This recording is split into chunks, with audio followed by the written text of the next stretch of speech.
Hi everyone, I'm Gary Null, and I'd like to welcome you to a special presentation.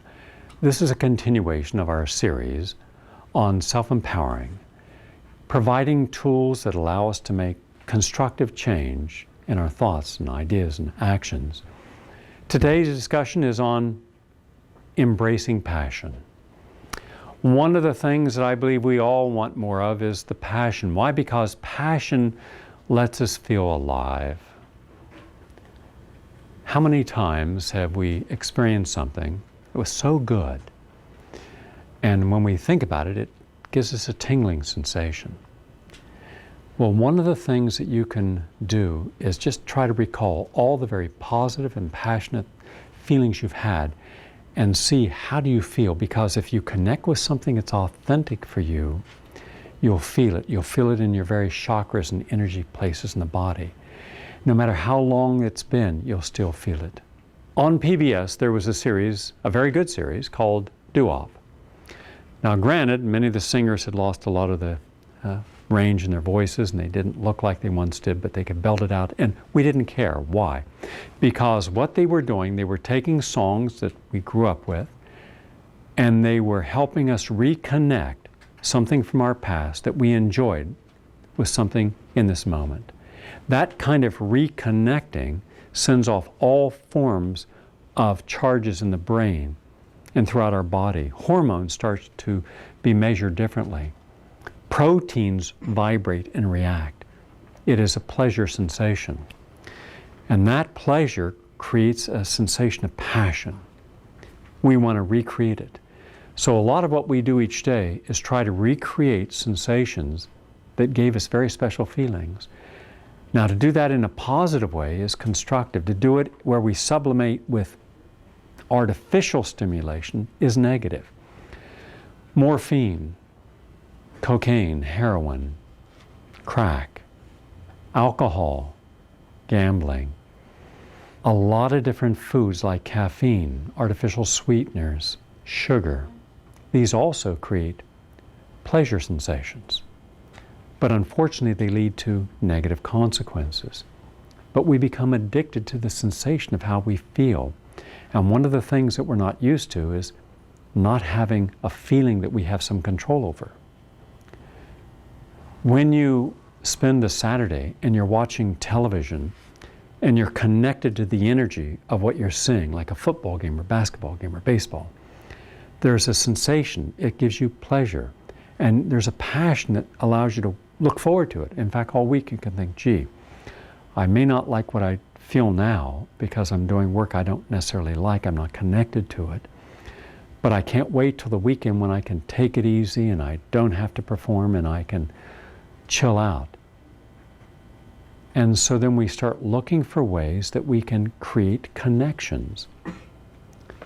Now think of all the times when you had a relationship and you were connected to the passion in that relationship. You felt good. You felt excited. You couldn't wait to see the person. You couldn't wait to be in their presence, because the closer you were, the more intense that intimate feeling was. And it just wasn't sexual. Intimacy is far more profound than sexuality. Intimacy vibrates at the deeper level of our being, the spiritual self. Remember, every one of these 100 trillion cells has a consciousness. If every cell in your body did not have a consciousness, it wouldn't know what to do. But you didn't tell your stomach how to digest food. You didn't tell your lungs to breathe or your eyes to blink. So it creates tear ducts, you don't chafe your eyes. You didn't tell the veins to carry the blood back up at a certain rate and the arteries to carry it down. You didn't show how you can take oxygen into a cell and carbon dioxide out of the cell. You didn't show how through peristalsis, the wave-like rhythmic movement, you can move food through the intestine and out the body, but first take out what's important so you're not taking good things out of the body, you're taking dead cells and bacteria and undigested cellulose and fibers. How does it know to do that? How does 100 trillion cells work in perfect harmony? Always, always for your betterment. It has a consciousness. a consciousness that preceded life, because there was nothing at birth that was instructive on how you should live your life. Nothing. Your mother didn't teach your heart how to beat or your brain how to think. You had to be born with innate knowledge. Innate knowledge then has to be matched with conditioned response, conditioned wisdom. So now you're born with an energy that is perfect, total harmony. And then we come into a world that challenges us. Sometimes environmental challenges, like pollutants and vaccines with thimerosal, the mercury, that can overstimulate neurons and disrupt them, causing neurological destruction. We can be fed things we're allergic to that causes colic and yeast and infections and urinary problems, ear infections. But in spite of all that, the body does something unique. It still tries to protect you. It's always working on your behalf. It tries to maximize its capacity to repair the damage that you've intentionally inflicted. Now, what belief system honors the body completely? What belief system says that the body and mind and spirit are all connected? Therefore, there's one consciousness. And if we understand the consciousness and we honor it, then we have created harmony with this life. But we are almost always at a disadvantage because society thinks in tribal fashion. We have leaders who dictate, they are the power, and they will tell you what to believe. They'll tell you what to eat. So we're told to eat the basic 4 food group, but the basic 4 food group is all wrong. We never needed meat, animal proteins. We never have to eat anything with a heartbeat or a face. In fact, the true vitalism energy is in living foods. But the diet doesn't contain juices or enzymes from sprouts or fruits and vegetables. It doesn't contain the chlorophylls or phytonutrients from plants. It only contains protein and fat, saturated, dead, denatured, and refined carbohydrates, processed to death, empty calories. We become overfed, but undernourished. We go to schools that implant in our brain memories and the energy of that memory of good and bad knowledge, rights and wrongs. Things are seen as black and white. And then on top of what is taught in school, our parents, every single thing they do, we're looking at it as if it's real. So we look at our parents and everything they say and how they react, we take on and we mimic in our mind. And then they look at us and they have us behave in certain ways in order for them to feel that we are doing right. So we lose the capacity to have any sense of self. We only become an extension of the environmental self. So then we almost begin to abrogate any sense that we're real and have meaning on our own. We only have meaning by the rewards we're given through the acknowledgement of doing things that are right, or being reprimanded or punished for doing things that are wrong. But the right and wrong is not an individual right or wrong, it's a collective right or wrong. Because society functions from a collective basis, with multiple tribes, each tribe having its own unique dynamic. And the dynamic is that the tribe is there to support its leadership, who then directs it. And so we have wars. And why do we have wars? Because one tribe believes that they should have something another tribe has. Land, wealth, slaves. But power is the energy that they use. And power by itself is neutral. What we do with power gives it a vibration. We could use power to give everybody a better quality of life.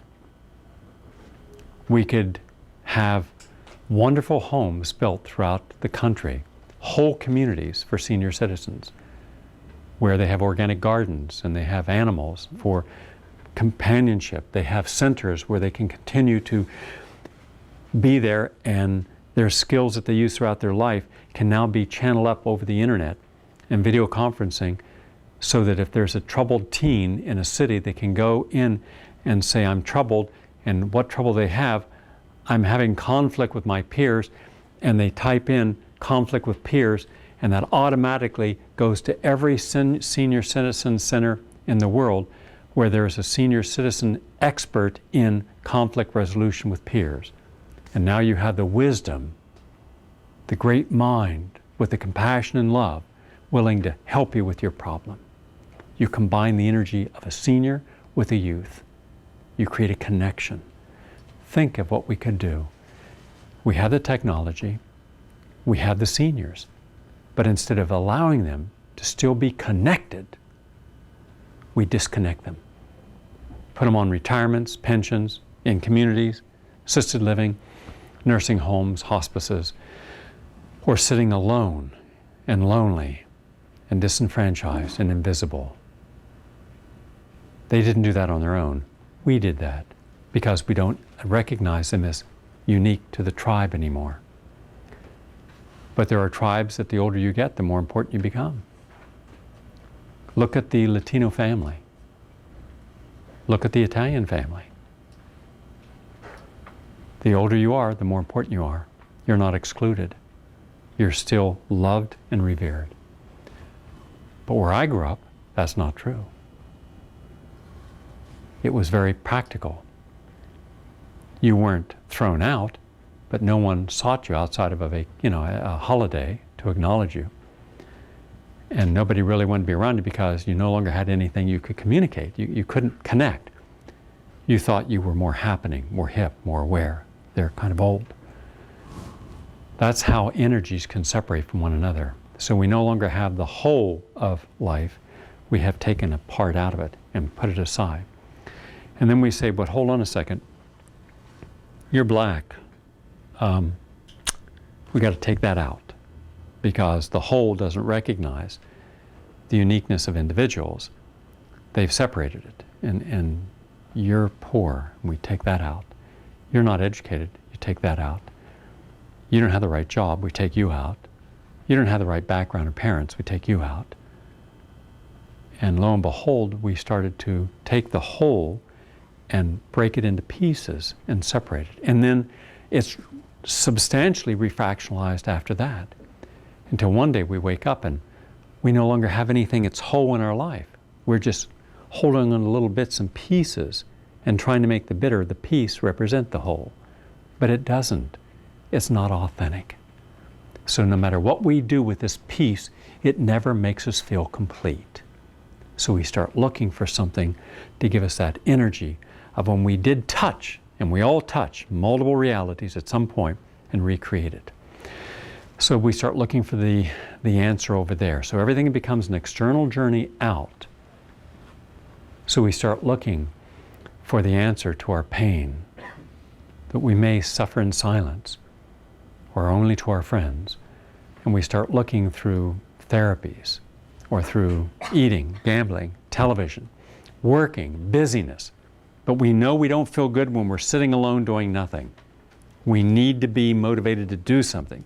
So we think as long as we're doing something that we won't feel the pain. And indeed it becomes another form of sublimation, busyness.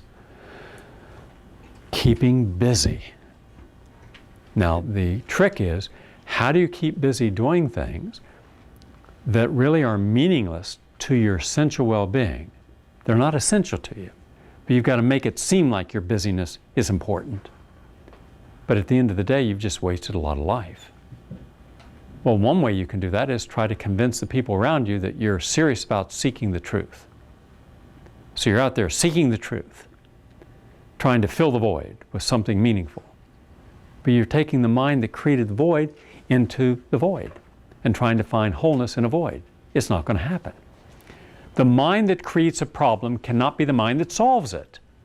There must be a new mindset, a new awareness, a new ability to understand what you're really trying to achieve. And I believe that we have lost our passion for authentic life and have connected with a superficial stimulation, anything that stimulates us, loud music, something that is a external, hyper agitating phenomena. So we like our movies violent. We like our action fast. We don't want anything that takes its time. So concepts such as scholarship, mastery, no longer a part of it. Instant gratification. So we start seeking ways to get instant gratification. Instant gratification only comes from shortcuts, so we start taking every shortcut there is. Now just imagine you start taking shortcuts, you're going to end up with consequences, and everything's accumulative. So today your shortcut is a hamburger because it's fast. You don't have to go to the health food store and buy stuff and make it. And then you don't want to take a glass of juice, so you get a cola. And then you don't want to really study the English language, so you go through grunts and moans and some kind of, guttural expression with gestures. You don't even finish sentences. But you figure someone else will understand what you're saying because they're doing the same thing for you. So you create a whole dialogue based upon laziness. Then you figure, all right, how can I spend my time where I'm not bored? Distraction. So everything becomes a spectator event. You're just paying and going to be stimulated by something out there. So everything then becomes externalized. I'm empty in here. I don't want to be alone. I don't feel comfortable just alone with nothing. So the more things I do to occupy my time, but I don't want people to think that I'm an airhead, so I'll do civic things, or I'll do important things, or I'll work late, or I'll keep busy, and people will praise me. So then you become addicted to the sensation of people praising you. But when they stop praising you, you go through withdrawal, just like a heroin addict, and you feel insecure. And so we, once again, start adding in other sublimations. And the more sublimations we add in, the more imbalanced we become, because everything in life is cumulative. Everything. Every energy you take in becomes a part of you. So think of all the energies you've taken in that were not constructive. Think of anger, think of resentment, think of jealousy and envy. Think of all of the times that someone was negative and you allowed yourself to be the sponge for their energy and you just absorbed it. Energy is real. Energy is a vibration. And it vibrates with intensity based upon what is in it. That's why we have some energies that we just feel good, and other energies where we feel bad. Right now we have more energies that make us feel bad than good. That's why we have so many Americans who are sick. 131 million Americans are overweight. We have 70 million Americans suffering from such severe emotional trauma that they're diagnosed with mental illnesses. 70 million. Well, you're talking about over 1/3 of the American population are really sick. And all of this is preventable, but it's all based upon the energy. You eat a hot dog, a hamburger, French fries, pizzas, sugar. You talk with negative, depressed, angry people. All of that is junk food emotion. And you become it because you've taken it in. Everything you take in, you become. So ask yourself, how many times have you tolerated, even looked for people to communicate with who were going to only tell you their problems? Whine, moan, complain, blame, anger. Well, if they did that, you were around them, that's what you become. Now you're connected with trillions of energies. And every one of those energies is flashing a vibration. It has a memory of what it experienced. And now you know that something's not right, so you start fantasizing. And the fantasy is, let me create an illusion of a better place, a better time, a better relationship I will form in my mind, the ideal relationship. I will fulfill my fantasy. Well, the trouble is, when you meet reality, the fantasy doesn't fit. Here is the fantasy and here's reality, and one doesn't match the other. Now you become discouraged. And when you see that the real world rarely allows us the opportunity to match our illusion with the reality of what we need, then the illusion is kept and the reality is surrendered. And we adapt. Society says you'll be rewarded for adapting to a bad situation. So we make all of America one big service community. We're all about servicing you. Oprah is about servicing. Dr. Phil's about servicing. Psychiatry, psychology, medicine, religion is about servicing you. Buying what you can't afford, spending what you don't have, and creating debt that's going to stress you is about servicing. Everyone's there to sublimate, and sublimating is servicing. Las Vegas services you. Pornography services you. Drugs and alcohol service you. The chocolate cake services you. The person on the other end of the phone listening to your complaining services you. Most relationships are based upon people staying together because they share a common insecurity and fear. That's servicing. And as long as you adapt to it, you're adapting to the weakness, you're creating imbalance, because adaptation creates imbalance. And then one day you've adapted to so many things. Well, you're getting older, so you have to adapt. So we even take on a culture of adaptation. All the commercials you see on television for people over 40 are, well, your hemorrhoids, they're itching, and your bladder you can't control, so you got to wear Pampers, and you're drooling, and you've got heartburn. Nobody tells you, hey, you're eating the wrong foods and beverages. They say, take this antacid. Better still, this is the most powerful one on the market. That means more side effects, but quick instant relief. So don't stop eating that food. You know, like the commercial, the guy's eating all the food. Nobody says, fool, look what you're eating. What are you eating that for? You're eating dead meat. Would you eat a piece of meat that was laying on a curb at 97 degrees temperature for 3 days? No. Well, take a look in your intestine after 3 days at 97 degrees. Same thing as eating it. If it's dead, you bury it, you don't eat it. But we just take in something that relieves the symptoms, but we've created a cause, disease. We have not given the cells something to vibrate at a high level and have a good sensation. We've given it something that denatures it.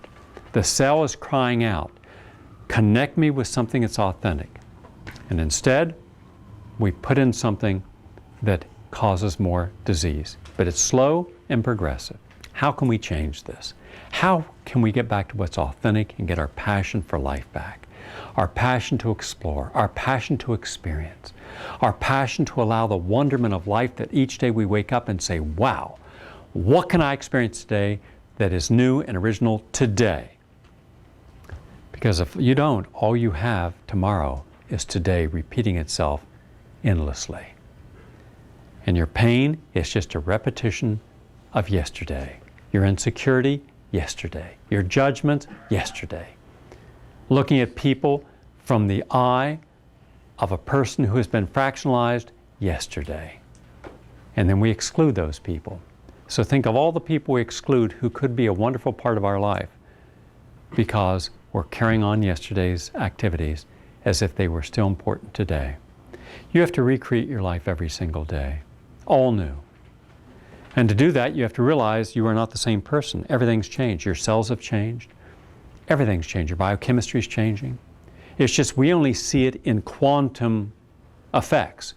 When you go from 30 to 40, boy, do you see it. When you go from 40 to 50, wow, do you see it. But we don't pay attention to we didn't get from 30 to 40 without process. And at any given day, we could have interfered in the process and changed it. But our conditioning says, no, don't do something that radical. Now, they don't consider the alcohol and the pizzas and the sugar and the obesity and the heart disease and the cancer and the arthritis and the depression radical. But they consider exercise and de-stressing and changing your diet, that's radical. Isn't it amazing? Even how we talk about a situation alters and affects what we're willing to do and not do. We find it more convenient to pledge allegiance to a sustained effort than realizing the only thing we have in life is the moment we're in. You have nothing else but this moment. And yet you're trying to build a relationship that lasts. You're trying to build a career that lasts. You're trying to get security for something for the future. There is no future. There is no security out there. All there is the moment you're in. Now, if you did something meaningful with the moment you're in, then there's a good likelihood that the next moment you're going to have is going to be better than the moment before what you did.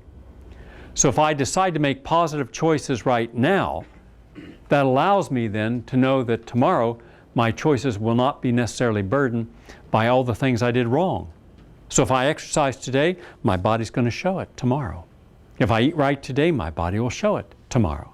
If I think right, my body and my brain will show it tomorrow. If I take on the right attitude and reject, do not accept what I don't want to be, then I will show it tomorrow. But that takes courage, standing up and saying, no, I don't want that energy in me, and I have a right not to have it. Remember, you have a right to reject any energy that doesn't honor you. But it has to honor me spiritually and emotionally and mentally, physically, creatively. And how much junk food of conversation have you taken in? Junk food of emotion have you taken in? Well, you can't live off junk food. You become obese and sick. And it's no different than the junk food of what we try to share. And you keep looking for some permanent relationship at some connection to create an authentic life for you. And there's nothing authentic in trying to create the perfect, perpetual life out there. And we were meant to have multiple stimulations. We were meant to be in the moment and experience life in the moment. But society can't handle that. Society cannot handle your freedom. It's too dangerous. The last thing society can handle is someone who has free expression, free will. It will challenge the very stability of every major institution in our society. So it has to control you, and it controls you through guilt and fear. Guilt and fear are the bookends that keep you doing the predictable and the damaging. They want you to drink the cola, even though your liver is going to be hurt, your kidneys ruined, your stomach ruined, gastric reflux, because then they'll give you a drug or medicine to service you for something you could have prevented, and they help cause. First they create the disease, then they mistreat it. And then they complain about all the symptoms without ever looking at the cause. And that doesn't happen unless you're complicit. You have to give your power over, which means you're taking someone else's belief, allowing it to connect with you, and then vibrating your whole life. Your consciousness must exclude everything. You can only be myopic. You have to see only what the leader of your tribe says you should see and do. Even when intuition, the spirit telling you, speaking out, and you stop it. Even when common sense, you stop it, suppress it. Even when rational thought, you repress it and go upon belief, what you're connected to. And then one day you look around and think, whoa, we are a lot of people in denial of the truth. We thought the so-called experts would give us the answers, but all these experts, these professors and scientists and public policymakers and religious leaders, we look around at the whole world, we see an awful lot of confusion and mess, and they have told us that it was right, and we trusted them, and it was wrong. We were lied to. We were told not to trust these people, so we didn't listen to these people. And these people had the answer. Think of the people who said, eat your fiber. They were called health nuts, remember? Think of the doctors who said use chelation and vitamin drips. They were considered quacks. Think of the environmentalists like Rachel Carson and others who said, don't pollute your environment. Think of the people who wanted peace for everyone, respect and honor life. They were considered delusional, naive. No, they were right, but they didn't have the power. Power will not share itself. It will only manifest. It will reward those who are the most true believers. Think of how many times you have made a positive choice and tried to influence the people you love, and they just wouldn't listen to you. I couldn't help my mother and father. Couldn't help anyone in my family. Couldn't help my brother. Because they didn't believe that what I was saying was right. They were proud of me for being successful, but they had never opened a book and read it.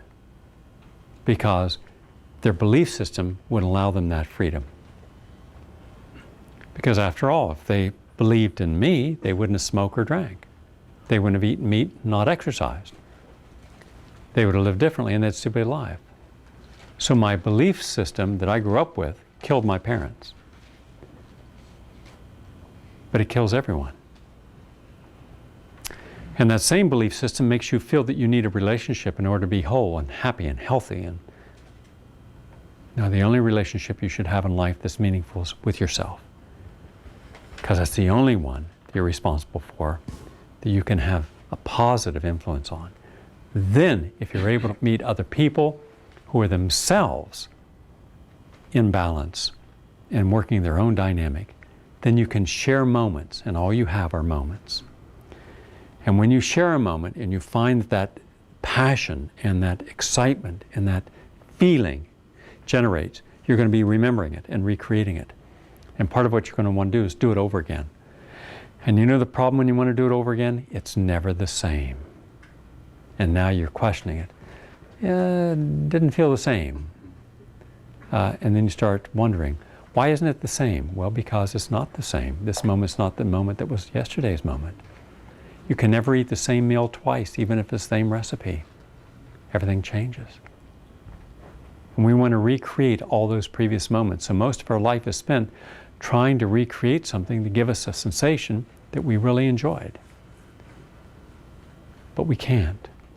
And then we get angry because we've tried to make everything a duplication, a carbon copy. I want more of the same.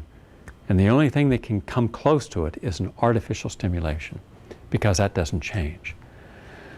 And that's why we rely upon the addictive behavior of artificial stimulation. And then we surrender trying altogether. We just become complacent. We say, okay, I can't change the way I want. I can't feel the way I want, so I really don't care. And then we disconnect from believing we can make a difference in our own lives because we feel we haven't. Because no matter how hard we work, and we do, we still don't feel fulfilled. We still feel emptiness. We're still trying. All the people I know who are successful, they're also empty. And you ask them to spend a day alone, they would go out of their skin. Watch a baby boomer go on a vacation with a cell phone, right? They can't be just present. They can't. I go down to Jamaica, I just lay in a hammock and that's it. I'm just in a hammock and looking at the ocean, and we got to go, look, we got Dingman's Falls, no, I don't have to go anywhere. I'm here, I'm happy, goodbye. But I got to go see everything. People try to do everything and they come back from vacations exhausted. They need a vacation from their vacation, right? And then the weekend comes, instead of resting on the weekend, we try to get everything done. Oh, thank God, now I can do 55 things that I didn't get done during the week. And then we're exhausted. We're exhausting the basic energy of our chi. And the chi is what you have to rejuvenate. And the chi can't be rejuvenated by busyness. The chi, your essential life force, can only be rejuvenated through quiet,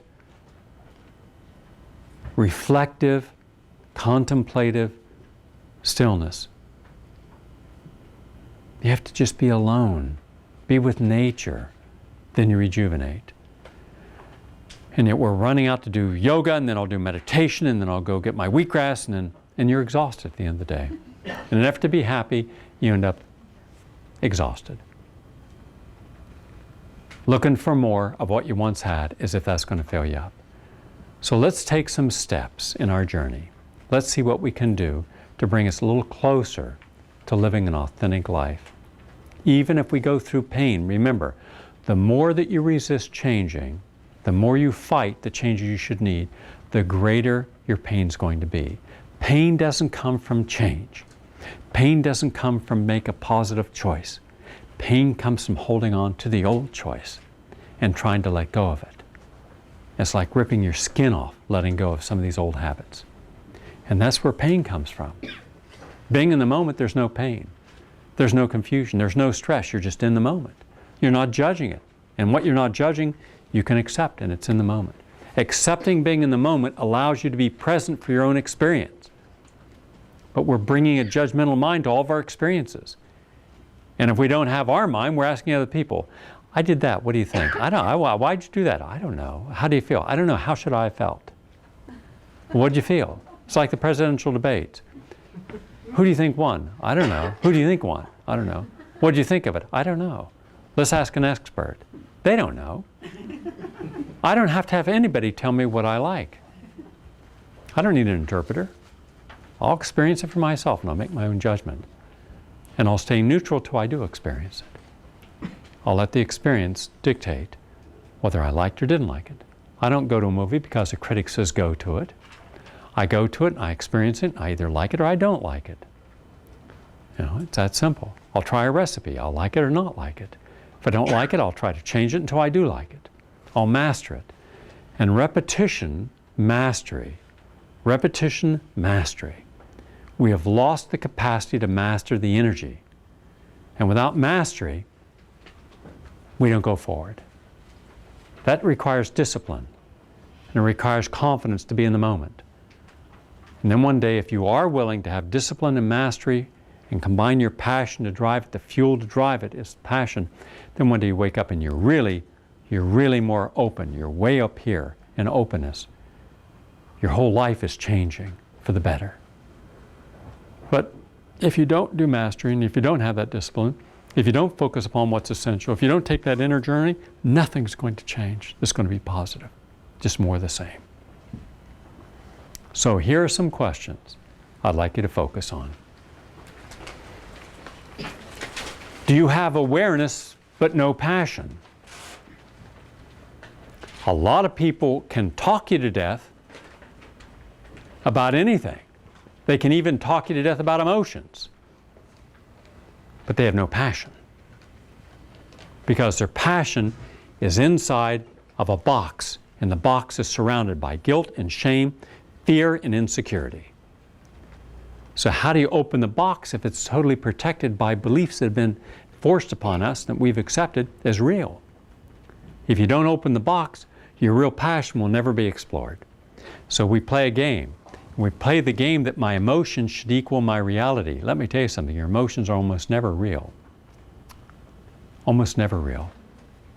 They're part of the theater of our abstract existence. They're an illusion. And people play upon our emotions, don't they? All the time. When people want you to buy something, they play upon your emotions. When they want you to believe in something, they create fear. Boy, doesn't fear get people to galvanize together? Even if it's unreal, even if it's taken out of any realistic context, people abrogate their whole rights and power to someone else because of fear. You've got to have nothing surrounding you in order for you to express your capacity to be, and then that's real. Actualize, don't theorize, don't intellectualize. We talk a problem to death. Talking won't change it. Actualizing it will. I'm a doer, not a confessor, complainer, whiner, moaner, blamer, or talker. How many times in your life have you talked something to everyone who would listen and it didn't change a thing, did it? I call them the confessors. People who have to confess everything to everybody, figuring if they confess everything to everybody, they'll get empathy. And the empathy then gives them a connection with people. It gives them a vibration, an empathetic vibration. Then they take on the whole emotion of a victim. Therefore they suffer. Therefore every time you meet them, hi, up, bad again? It's bad again. Didn't we go through this before? I know, what can I tell you?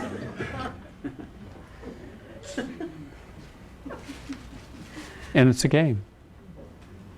Do you spend more time and effort seeking happiness or avoiding suffering? Most people spend their time trying to avoid suffering. That's why we live defensively. That's why we don't stand out and be counted for our beliefs. I don't care what people think of me. I'm going to say what I believe is the truth. I'm going to say what I believe is important. I remember once I got up in front of an audience, and it was over at a synagogue in Brooklyn. And I've been invited there. I have a lot of Orthodox Jewish people in my audience. And I started talking about the suffering of a cow when they're killed. And it doesn't matter whether they're ritually slaughtered or not. They still suffer. And I'd recorded a cow that was ritually suffered. And people, I knew they were going to argue the issue because their beliefs told them it doesn't suffer. Well, the belief isn't real. the suffering of the cow is. So I showed how the cow was yanked up by a chain. You could hear all the bones cracking in its arm, its leg as it was pulled up. The whole weight is on this bones, and it was crying out, and the cut in the throat didn't kill it the first time, and it was bleeding out. It takes time to bleed out. And I said, you're aware that you could cut off your head and hold it up like the French did in the guillotines and the English, and for up to a minute you're fully conscious, even though your head is cut off. So imagine having your head cut off and severed and being shown to a crowd, and you're fully aware that your head is cut off, and the crowd's looking at you because there's still blood and oxygen in the brain. Scary thought, isn't it? Well, when things are killed, there's a crisis in the body. All of these hundreds of trillions of cells go into crisis. And there's an energy of crisis. So when you eat meat, you're eating crisis energy. No matter what excuse they wrap it in. But people will try to think, well, it doesn't matter. It's like, going after an enemy of 10 soldiers in a village and killing 200 people in the village to get to the 10 soldiers. Well, it was, acceptable casualties. Well, not to the people who got killed. And then we don't even feel anything more for them once we get the logo that we got to kill those people in order to kill those people. We no longer feel the concern for the suffering. We're only concerned for our objective. That's the kind of myopic thinking that we use in our society for almost all problems. Next, we wait for that something to happen to ignite our interest, to inspire us to action. We whine and complain like spoiled children for something we are not prepared to do. Again, we wait for that something to happen as if something's got to happen to us. We have to be saved. We have to be rescued. We have to be helped from something out there, someone out there. And all we can do until that happens is whine about our circumstances. No one's going to come and save you. You've got to become highly proactive. It's your life. You're the only one who's going to be responsible for self-actualizing it. And we keep looking for the isms. I'll become a vegetarian, so vegetarianism, or I'll become a communist, communism, or I'll become Catholic, Catholicism. We're always looking for an ism to redeem our life and redeem our suffering, to give us our answers. So once again, we go on a journey outside of ourselves. Now, it's not that these isms don't have things of value. They do. But no system out there is as valuable as the one in here. It's got to start in here. Next, distraction diminishes the effort and the results. Distraction diminishes the present moment. You must stop the distractions in order to focus upon what you really need to connect with. If I want something to change, if I want to connect with my happiness and passion and joy, I've got to stop all the things that are keeping me from doing it. And yet every day people load up their life with so many distractions, there's no time for this journey. Well, I got to work, and I got to take care of the kids, and I got to walk the dog, and I got to, go to the store, and next thing you know, they have a whole idea that their life is nothing more than a to-do list of responsibilities. And most people feel that, thank God I'm going to retire because I no longer have all those responsibilities. So they almost look forward to retirement as a safe place to eliminate the responsibilities. Isn't that a terrible way of living? You're almost looking forward to diminishment of life instead of saying, what can I do with my life to still be responsible? You have children, you have to be responsible. In a relationship, you have to be responsible. But how can you keep anything from being a distraction? You can still be responsible and not be distracted. And the only way you can do that is take a look at everything in your life and see what in your life is a distraction. And check it off. And then take it out. For every distraction that you eliminate, you have allowed yourself free time, freedom, Time is freedom. If you don't have time, you don't have freedom to be. And that's what frustrates us. We're so caught up in trying to fill our time with things that we can justify as meaningful, and hence our life becomes a meaningful existence because we have meaningful work or meaningful relationship or meaningful responsibilities. That's an illusion. You can have the most responsible work and responsibilities in the world, and it doesn't mean that your life is authentic. One of the frustrations is trying to feed a shadow of self, where all your energy goes into the shadow of self and none goes into the real self. So all your efforts are for nothing, because at the end of the day, you're still empty because you fed the wrong self. You fed the socially controlled self instead of the authentic self. So stop the distractions. Because remember, when you distract yourself, you can't live this moment over again.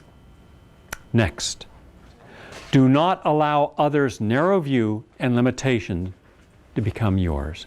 And how many times have people told us you can't do something, you shouldn't do something, because they wouldn't do it? Well, if I took that view, I'd still be in West Virginia, in my small hometown. I'd be working in the Ames shovel factory like all my other in-laws, and I'd be as miserable as they were. But they adapted to that. They looked at Sunday in canasta as the saving grace for a week that was miserable for them. But they didn't believe it could be better. They believed they were meant to be that. When they got older, they didn't believe you could change, so they didn't. Let me explain this, that everything you believe becomes a reality in your brain.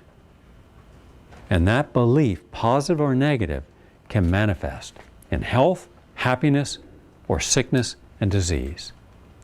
So be very careful about what you believe in. So try to believe in the best that you can be, the greatest moments, the happiest, the healthiest. I run fast. I've won over 600 races. Why? Because before I race in my mind. I see it. And once I see it, it becomes my reality. And I keep focused on it. And I just keep honoring that energy. I remember once I was in a race, and it was in New Jersey, and it was the National 40K Championship race. And there were about 135 athletes, most of whom were champion athletes. You don't go into a national championship race, especially at 40K, which is 24.8 miles, unless you're a champion. And the best athletes in America in my age group were there. And about 6 miles into this race, my buddy said, "Wow, it's a hot day. It's really going to be tough." And instantly I felt the energy drain. Like, wow, it's tough. And now it gives you an excuse. Because your fatigue starts in the brain, not the muscles. So I thought to myself, no, this is an opportunity to challenge the belief. So I said, no, it's a great day and the sun is energizing me. I want it to get hotter. The hotter it gets, the more power I'm going to have. So I kicked in and I just left him in the dust and I just started moving. And people said, some of the other judges and people said, "Gary, you're going too fast. You're going to burn out. Going to burn out." And I said, no, I'm going to burn up the track. I'm not going to burn out. And I got faster and faster. And every time we come to a hill, I said, "Hill, you're my friend." The hill energizes me, and I'd go right up that hill. And about the 18th mile, the lead athletes, who were the national champions, saw me, and I came right up and went right by him. At the end of the race, I was about 2 minutes ahead of the guy in second place. And it was the first time that a master athlete won a national 40K race. And I set an American record that day, won the race. Overall, of all Americans, of all age groups, I came in first. How is that possible? Because I believed it was possible. Had I not believed it, I wouldn't have created it. So what you believe, you can create. If you also have the discipline to master what you believe. If you don't master it, then you won't fulfill it. Having just a belief doesn't do us any good unless we put it to the test. But we want it in a different way. We don't want to master it. No, I don't want that. I want something different. Well, then you're going to end up right where you came from, and that's just a big pile of mud. Nothing interesting about that. That's just the same old, boring, same old.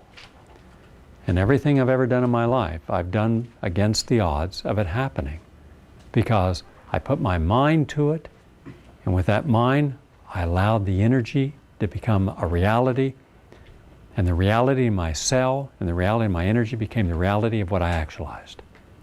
So every truth starts with the belief that it's true, and then manifested. The self-actualization, the positive thought, with the right discipline, will allow it to become a reality.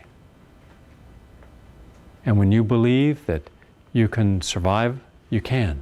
If you believe the doctor says you've only got 2 months, 2 days, 18 seconds to live, you'll die exactly then. Because you've allowed that person's reality to become yours. So be very careful about the reality you accept. So you're living a confluence of different beliefs. On the one hand, you believe because you're an artist that you've got this unique capacity. But your artistry is based upon a conditioned response to being artistic for the society you live in, because that's how you pay your bills. But then you're looking for a relationship to support your emotional emptiness. And then you're confused by everything that starts breaking down and no ideal is then optimally lived up to. Well, how can it be? It's not your reality. It's everyone else's reality that you're participating in. Where's uniqueness of self?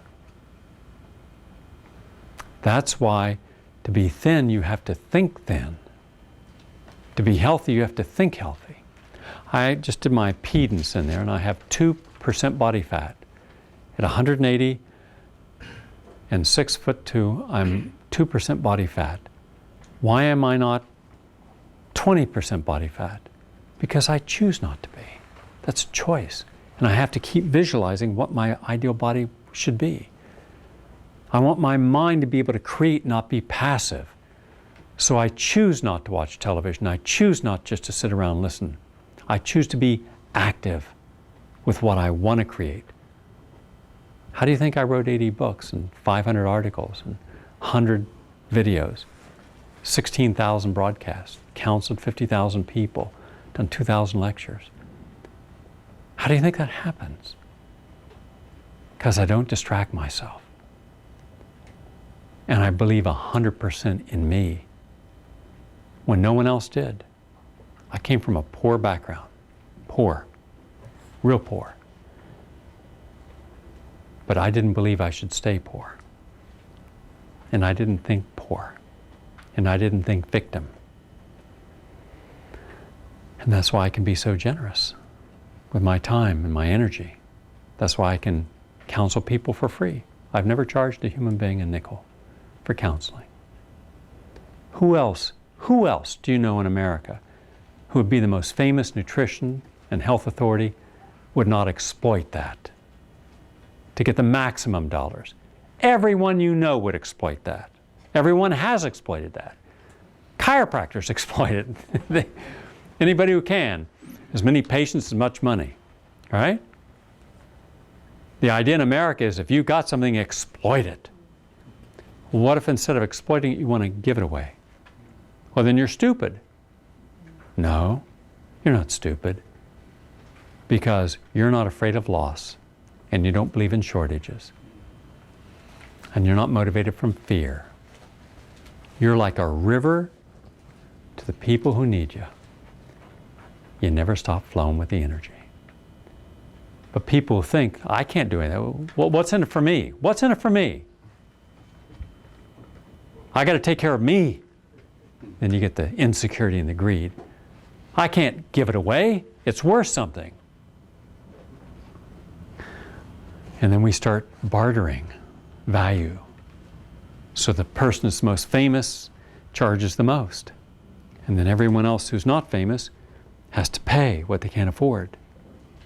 And we start artificially inflating real estate and stocks and clothes. A designer outfit costs what to make? $100? Charge you $1,000, $2,000, $5,000? Next. Do you work at controlling or creating the external activities with the hope that if successful, the recognition you receive will overcome and replace your inner security, doubts, and fears? So quite simply, do you believe that what you do out there will make you feel more secure in here. And if that's the case, then you're going to try to control everything that people think about you. You'll try to control through your actions, your vocabulary, what you do for people. But that's a game. That means that you're not authentic and honest.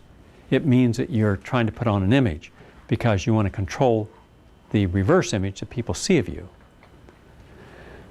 Why do you think that so many relationships fall apart?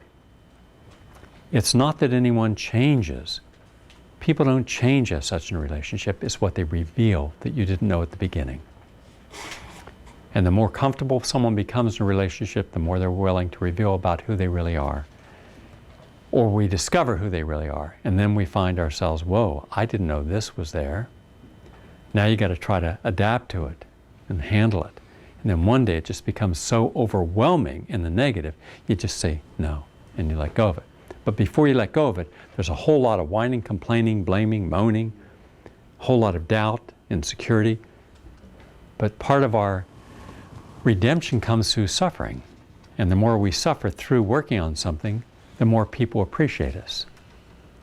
Oh, we're in a relationship, it's working, he's had an affair and she's cheated and he's a sociopath and she's a manic depressive and he has bad breath and she never washes, but they're working on it. They're sticking with it. Okay, as long as they stick with it. Hello? It's just an illusion. Get back to the moment. If you're in a moment and you're honest, look for the honesty and authenticness around you and see what matches. Matching energies allows you to feel the completeness of the moment. If all I can do is make someone else responsible for trying to make me happy, then that's a false relationship. That'll never work, no matter how hard people try. It's scary to think that you're that powerful, that within yourself you could be complete. Because we're made to believe that we're nobody without somebody else, without the right job, the right clothes, right friends, right place, right acceptance. So we're striving constantly for external acceptance. And I'm saying the external acceptance is not material. The internal acceptance is to love yourself completely, unconditionally. Then what's going to shake you? Your roots will go so deep, the spiritual root, the emotional root, that any crisis that comes, you'll just smile and say, the universe has given me another lesson to learn. And I'll learn from this lesson. I'll be a better person, a stronger person, a wiser person because of this crisis. So crisis will be stepping stones, not something to cause you to go to pieces and look for a sublimating outside way of tranquilizing your pain. Last question. Our belief allows only for our truth. Hence, everything else is not true. Again, our belief tells us what is true. Everything that they don't tell us is true becomes untrue. Therefore, we fear any truth other than our own. So if there's holistic medicine has a truth, we can't accept it. If yoga is a truth, we can't accept it. If organic food is a truth, we can't accept it. If someone trying to propose how to solve world problems and conflicts with peace as a deterrent rather than weapons as a deterrent, we cannot accept it. Any truth that is uniquely your own, that does not match the system you're a part of, will be rejected. And the strength of your character, the strength of your vital force must be questioned and say, what am I going to believe in? My truth or that truth? Almost every truth that you've been told by major institutions, examine them objectively and fairly and you'll find that they're half-truths or full lies. I can't blame them for misleading us for their own needs, to maintain their power and control over us. I can ask us what keeps us within the known when the known has not honored who we are. It's our responsibility then to find the truth within our own lives. You have to know what you're doing and living that is a lie. If you've been eating French fries and pizzas and hot dogs and hamburgers and think that that's what your body needs, that's a lie. Disease will be the outcome. Disease will be the lesson of the lie. The reward for the lie is disease. Seek the truth of what your body needs. Seek the truth of what your mind needs. And you'll know what is nourishing. The lie denourishes, denatures. It's devoid of positive substance. Think of the conversations where there's anger, hatred, jealousy, envy, greed, and you'll see the lie. It does not benefit you. To embrace it, the truth is, don't be envious, don't be jealous, don't be greedy. Be supportive of the best that people can be. But no one's going to be better than what you expect of them. You cannot improve your performance in life to raise your expectation. Expectation leads performance. So if you want to have a better life, you must focus upon a higher level of expectation. And that means you have to get out of your comfort zone. Our comforts predict that we're not going to be doing anything that would change our circumstance. Comfort addiction is the number one addiction. We have to live beyond our comforts. Go into discomfort. Embrace discomfort. Embrace pain. Learn its lesson, and then move forward from there. At the end of a day, what is most essential is what you communicate by connecting in an authentic way with someone. When you connect with authentic energy, you don't have to explain it. You don't have to discuss it. It's a knowing that transcends any other form of communication. Look for the truth in all things. Look for honesty in all things. Become authentic in everything you do and seek. Believe in the completeness of your being. Then master it. And let none of the distractions and voices and conditioning interfere in the process. And wake up one day, look in the mirror, and you're a different human being. Thank you all very much.